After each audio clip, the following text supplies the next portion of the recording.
नमस्कार दोस्तों, मैं एडवोकेट सचिन गुप्ता। मैं एक बहुत ही इम्पॉर्टेंट केस आज आपसे शेयर करना चाहता हूँ। क्या एक स्टूडेंट की ज़िंदगी की कोई कीमत नहीं होती? एक 22 साल का छात्र के साथ हुआ सड़क हादसा और उसकी मौत, उसकी ज़िंदगी ख़त्म और जिम्मेदार थी एक सरकारी बस। मामला पहुँचा इलाहाबाद हाई कोर्ट।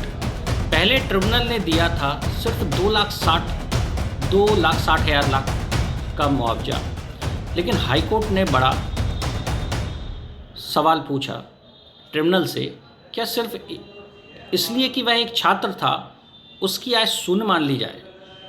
तो इस पर कोर्ट ने कहा नहीं। तो Uttar Pradesh state road transport corporation को देना पड़ा 16 लाख का मुआवजा। बिल्कुल सही सुना, जो 2.5 लाख 2,60,000 लगभग था वो 16 लाख में बदल गया था। तो इससे संदेश साफ है, स्टूडेंट हो या कमाने वाला, हर ज़िंदगी की कानूनी कीमत होती है।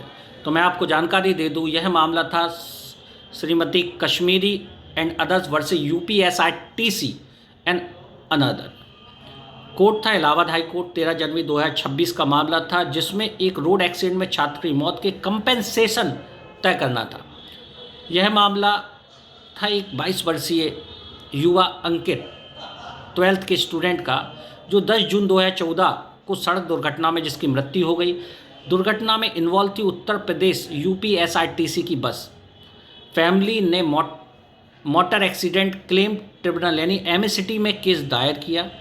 मूल ट्रिब्यूनल में 2,60,000 की क्षतिपूर्ति दी थी, पर परिवार ने दावा किया कि यह कम है, क्योंकि ट्रिब्यूनल ने आय, भविष्य की संभावनाएं और तीसरा सही मल्टीप्लायर को ध्यान में नहीं रखा। तो इन तीनों मुद्दों पर इलाहाबाद ने जो रेमेडी दी वो क्या गजब की दी, आप सुनिए। कोर्ट ने कहा कि केवल इसलिए कि मृतक छात्र था उसकी आय को शून्य नहीं माना जा सकता। बिल्कुल सही सुना आपने, आय को शून्य नहीं माना जा सकता। दूसरा, अदालत ने डॉक्यूमेंट ना होने पर भी आय को मिनिमम वेज के रूप में माना। तीसरा, कोर्ट ने भविष्य की संभावनाएं अर्थात फ्यूचर प्रोस्पेक्ट को भी जोड़ दिया और सही मल्टीप्लायर यानी एज के हिसाब से लगाया, जिसमें पर्सनल खर्चों में सिर्फ 1/3 डिडक्शन माना गया, क्योंकि अंकित अपने परिवार का मुख्य सहारा था।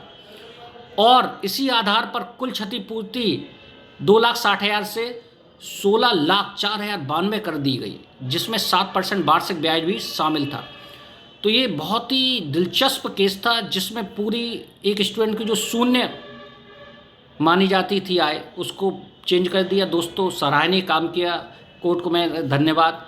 ये दोस्तों, कैसी लगी वीडियो शेयर करिए।